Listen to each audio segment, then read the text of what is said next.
लिए शौहर बना है? तू किस लिए निकाह कर रहा है? तू किस लिए इजाब कबूल कर रहा है? तू बेगैरत है। तेरी शर्म और हया, तेरी गैरत को तेरे बाप ने जहेज के बदले गिरवी रख दिया। तो ये चल रहा है साहब, अहले हदीस हाथ बराबर सीने पर बांध रहे, आमीन पूरी बुलंद आवाज से बोल रहे हैं, मगर जहेज में बाइक चल रही है। और अगर दामाद थोड़ा हाई फाई है, हाई स्कूल का टीचर है, बिहार बोर्ड के मदरसे का सरकारी टीचर है, तब क्या पूछना है साहब? तब तो बेटी देने वाला सोचेगा इसकी तो लाइफ सेट है, इसको बाइक क्या कार दे देंगे, कार भी मिल जाती है। तो इंसान के दिल में डाली गई। उसके बाद फरमाया वल हरती, और खेती बाड़ी करने वालों को खेती बाड़ी से बड़ी मोहब्बत होती है।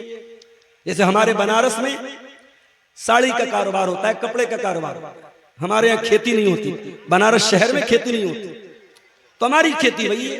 बनारस चले जाओ, मऊ चले जाओ, मुबारकपुर चले जाओ, वहां साड़ी का कारोबार होता है, कपड़े का कारोबार होता है, तो वो कपड़ा ही उनकी खेती है। इंसान को अपनी खेती, अपने बिजनेस, अपने व्यापार से बड़ी मोहब्बत होती है। तो अल्लाह ने कितनी चीजों का नाम लिया? औरत, औलाद, सोने चांदी, घोड़े, चौपाए, खेती बाड़ी, इतनी सारी चीजों की मोहब्बत अल्लाह कह रहा है इंसान के दिल में डाली गई। उसके बाद अल्लाह फरमाता है ज़ालिका मताउल हयातिद दुनिया, ऐ मेरे बंदे, ये जमीन दुनिया में रहेगी, आखिरत में काम ना आएगी। ये जायदाद दुनिया में रहेगी, आखिरत में काम ना आएगी। तेरी औरत दुनिया में तेरे काम आएगी, आखिरत में काम नहीं आएगी। तेरे बच्चे दुनिया में तेरे काम आएंगे, आखिरत में काम नहीं आएंगे। ये सोना चांदी, ये माल औलाद, ये बीवी बच्चे, ये तमाम चीजें दुनिया के अंदर रह जाएंगी। वल्लाहु इंदहु हुस्नुल मआब, अंजाम अगर अच्छा करना है, आखिरत को बेहतर बनाना है, तो वो तो अल्लाह के पास मिलेगी, वो दुनिया में मिलने वाली नहीं है। इंसान चार पैसे कमाने के लिए हलाल और हराम भूल जाता है। इंसान ये क्यों भूल जाता है? ये पैसा दुनिया से आगे काम आने वाला नहीं है मेरे भाई। एक बहुत बड़े अमीर आदमी का इंतकाल हुआ। जब जनाजा जाने लगा, रास्ते में एक गरीब आदमी ने कहा रुक जाओ। उस अमीर बाप के लड़कों ने सोचा लग रहा हमारे बाप का बहुत बड़ा खास दोस्त है, बहुत बड़ा रिश्तेदार है या कोई करीबी है। बेटों ने कहा जनाजे को रोक दिया जाए। जनाजे को रोका गया, जनाजे को जमीन पर उतारा गया, चारपाई को खोला गया, मरने वाले का चेहरा खोला गया। वो गरीब इंसान उस अमीर इंसान के चेहरे को देख के कहता है साहब दुनिया से जा रहे हो, क्या लेके जा रहे हो? क्या मेरी वो जमीन लेके जा रहे हो जो हड़प के बैठे थे? क्या मेरा वो पैसा लेके जा रहे हो जो आपने लेकर के नाजायज कब्जा कर लिया था? क्या मेरा हक मार के वापस दुनिया से लेके जा रहे हो? क्या लेके जा रहे हो साहब? इतना कहना था, उस अमीर बाप के बेटे ज़ारो कतार रोने लगे। मेरे भाई, ये दुनिया की हकीकत है।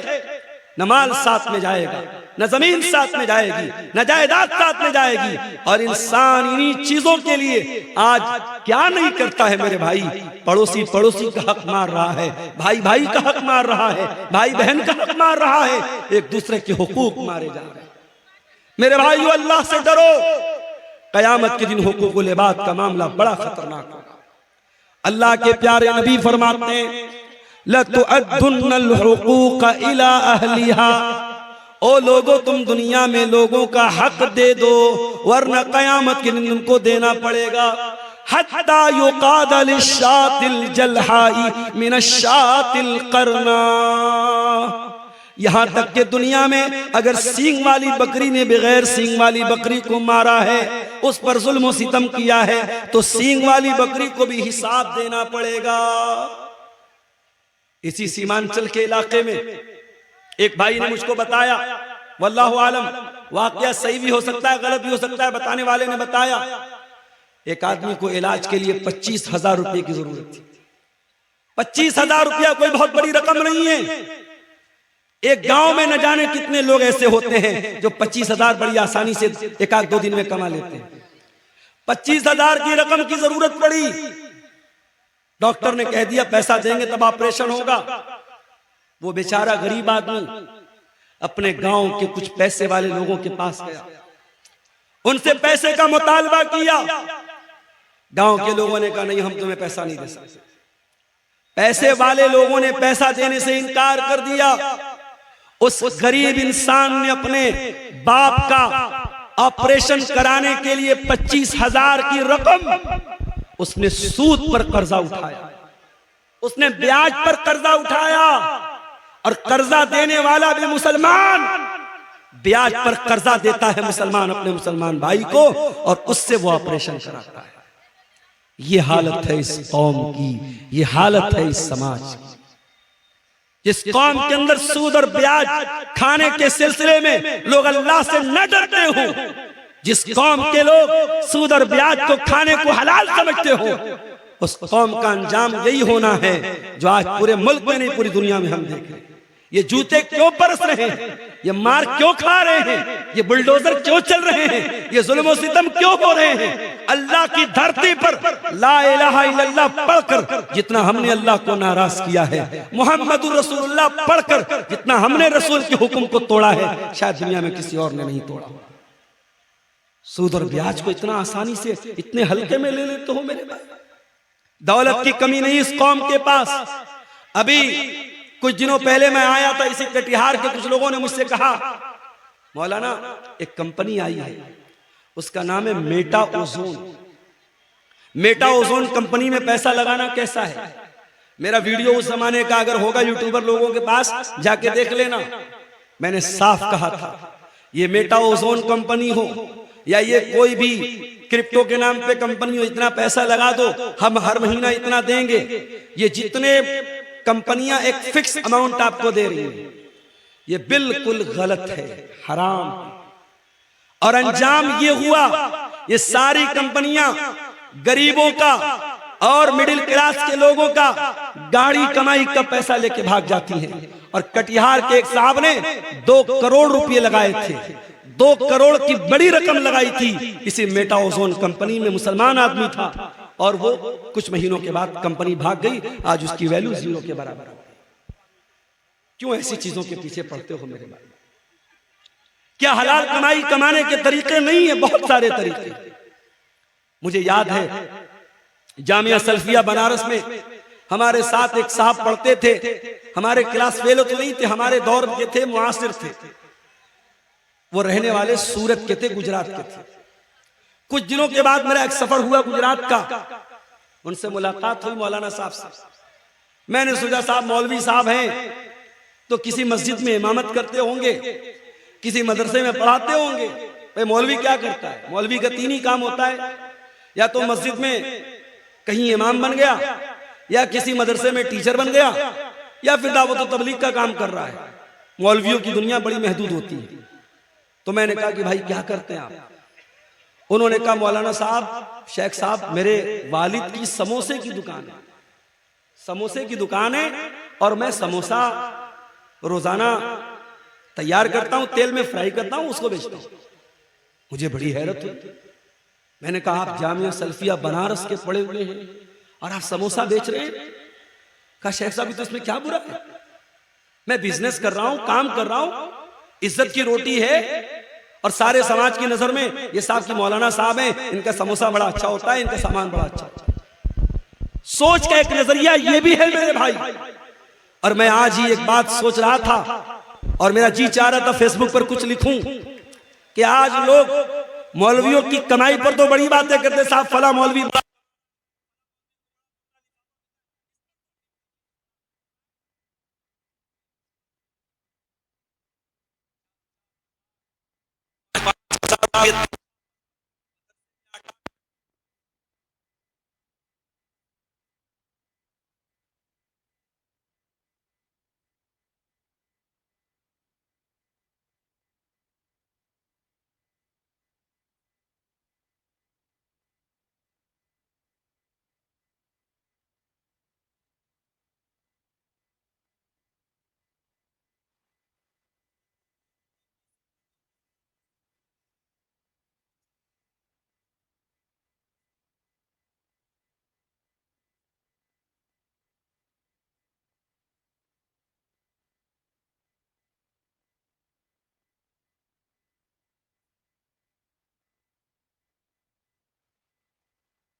जाते हैं। और मैं हर साल साउथ में कुरान की तफसीर बयान करने जाता हूँ, हर साल उनका फोन आता है, मौलाना साहब फला इलाके में आया हूँ, कर्नाटक में आया हूँ, तमिलनाडु में आया हूँ, आंध्रा में आया हूँ, थोड़ा आप सिफारिश कर दीजिए, थोड़ा बोल दीजिए, थोड़ा मेरा चंदा मुझको मिल जाए। उनके चंदे पर उनको तनख्वाह मिलती है। और ममता बनर्जी की सरकार है बंगाल में, वहां मस्जिद के इमामों को 3000 या 2500 रुपए महीने मिलता है। वो हमारे जो दोस्त हैं अपने मोहल्ले की मस्जिद में इमामत भी कराते हैं।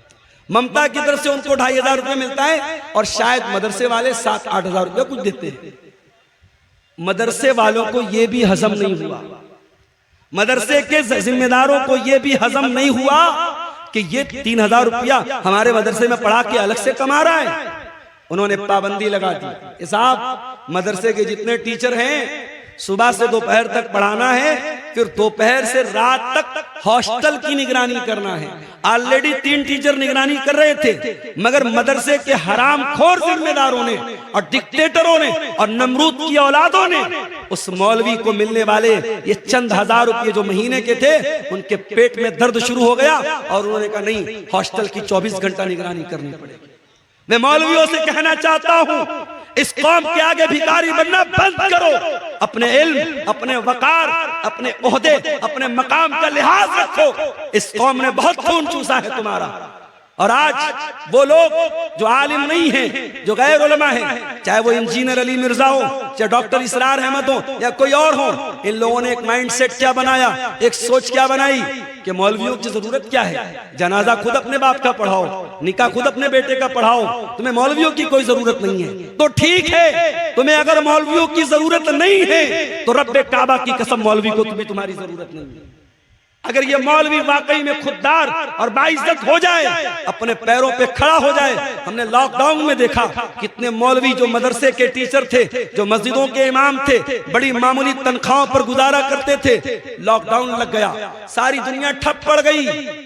मदरसे के जिम्मेदारों ने कह दिया साहब हमारे पास तनख्वाह नहीं है। मस्जिद की कमेटी ने कह दिया हमारे पास तनख्वाह नहीं है। अरे प्राइवेट कंपनियों ने भी अपने मुलाजिम को आधी तनख्वाह दी थी, मगर इन मदरसों के जिम्मेदारों ने, इन मस्जिद की कमेटी वालों ने यह भी नहीं सोचा कि ये आलिम कहां जाएगा, ये मौलवी साहब कहां जाएंगे। लॉकडाउन लगा हुआ है, इनके बीवी बच्चे क्या खाएंगे।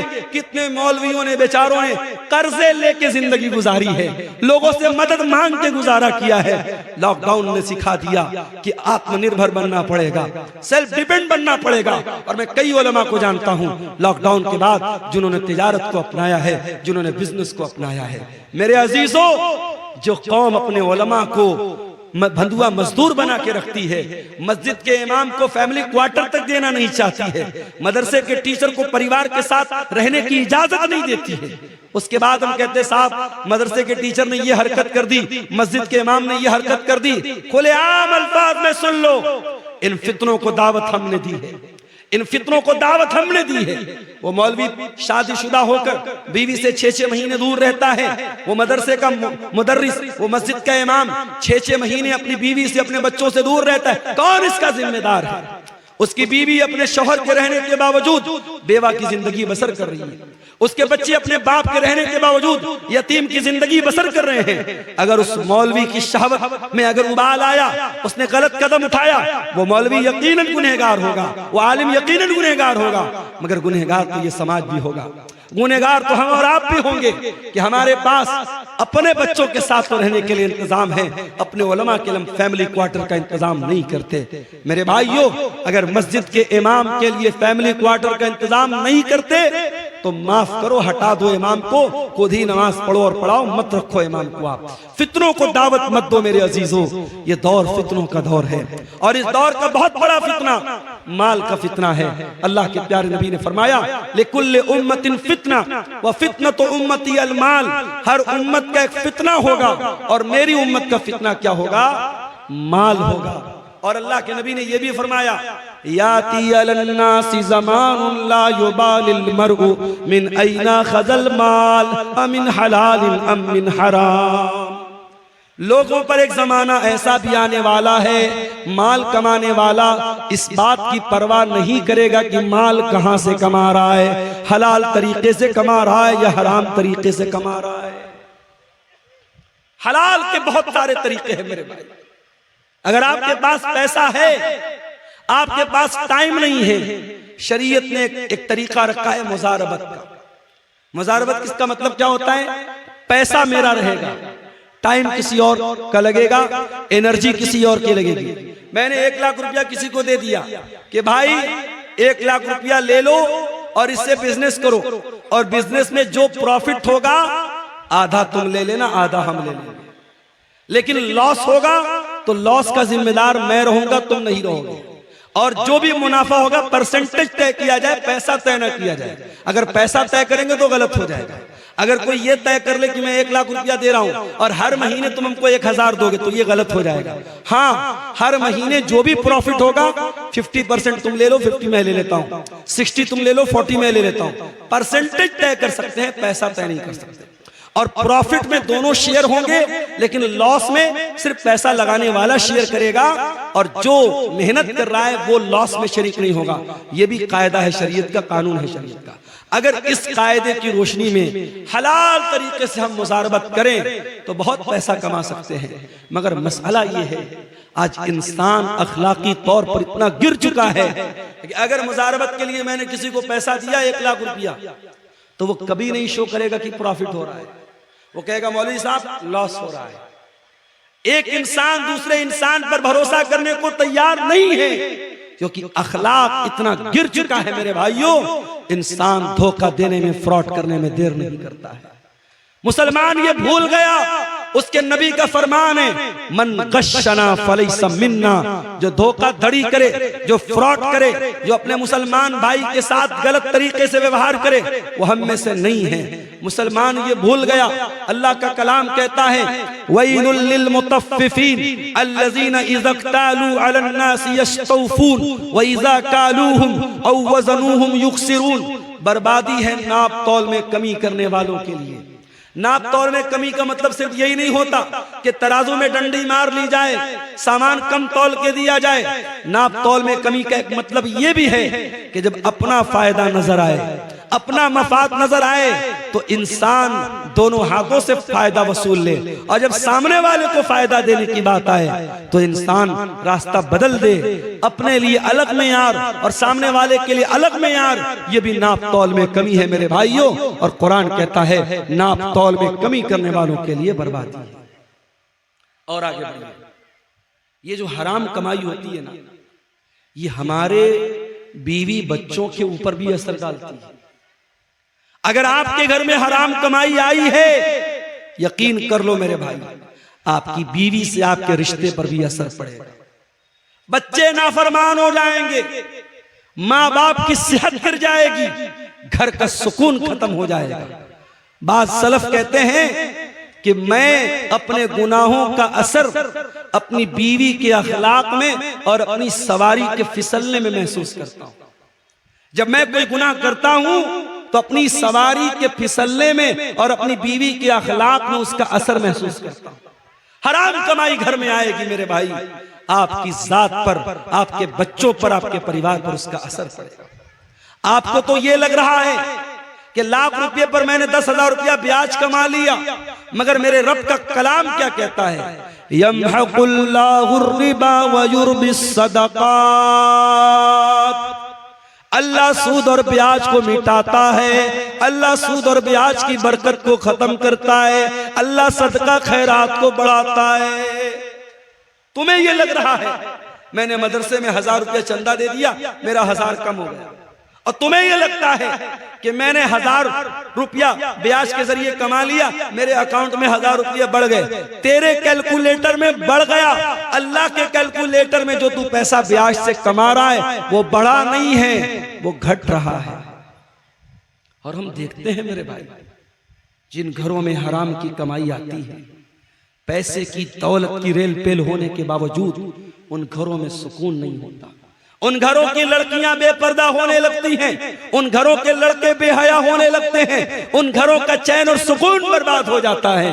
बनारस के साड़ी के कारोबार में हमने देखा, एक जमाना था जब हाथ से लोग करगे पर मशीन नहीं थी, उस जमाने में हाथ की करगे होती थी और उस पर लोग साड़ी तैयार करते थे। और रात में मशीन नहीं चलती थी, रात में काम नहीं होता था। सुबह फजर के बाद लोग बैठते थे और शाम तक काम करते थे। और एक आदमी घर में कमाता था, पूरा घर आराम से खाता था। आज मशीन का दौर आ गया, आज रात भर मशीन भी चल रही है। बनारस चले जाओ, मऊ चले जाओ, भिवंडी चले जाओ, खटर खटर पटर पटर की आवाज रात भर मिलेगी आपको। मेहनत 24 घंटा हो रही है, बाप भी मेहनत कर रहा, बेटा भी मेहनत कर रहा, सारे भाई भी मेहनत कर रहे। बरकत खत्म हो गई मेरे भाई, बरकत खत्म हो गई। कमाने वाले हाथ बढ़ गए मगर घर के अंदर कमाई में कोई बरकत नहीं। ऐसा क्यों है? क्योंकि अब हलाल और हराम की कोई तमीज नहीं है। अब पैसा आना चाहिए, हलाल तरीके से आए चाहे हराम तरीके से आए। मेरे भाइयों याद रखो, ये सूद और ब्याज का पैसा अगर आपके घर में आया है, एक बहुत शक्ल आम हो रही है सूद और ब्याज की, जिसको हमारे यहाँ ग्रुप लोन बोलते हैं। ग्रुप लोन की शक्ल बिहार और झारखंड में बड़ी तेजी से राइज हुई है। और बड़े अफसोस की बात यह है कि ये लोन सिर्फ औरत को दिया जा रहा है। औरतों को इकट्ठा करके उनसे साइन करवाया जाता है। बैंक का कर्मचारी आता है, हर हफ्ते औरतों से पैसा लेता है, बड़ी आसानी से 25,000 50,000 का अमाउंट मिल जाता है। अरे अल्लाह के बंदो, अल्लाह के बंदो, अल्लाह से डरो। तुम्हारे समाज में लाखों की तादाद में ऐसे लोग हैं, अगर चाहें एक कोऑपरेटिव तंजीम बना लें, एक कोऑपरेटिव बैंकिंग सिस्टम बना लें और बगैर ब्याज के ये छोटी छोटी रकम भरोसेमंद आदमी को तहकीक करने के बाद, जिसको कोई बिजनेस स्टार्ट करना हो, कोई काम स्टार्ट करना हो, ये 25-50 हजार की रकम देके काम स्टार्ट कर दें। शरीयत कहती है आप लोगों का काम शुरू करा दो, लोगों को भीख मांगने पर और लोगों को सूद खाने पर मजबूर मत करो। आज सूद और ब्याज, बड़ी मामूली रकम पर सूद और ब्याज खाया जा रहा है और घर की औरतों को उसमें इन्वॉल्व किया जा रहा है।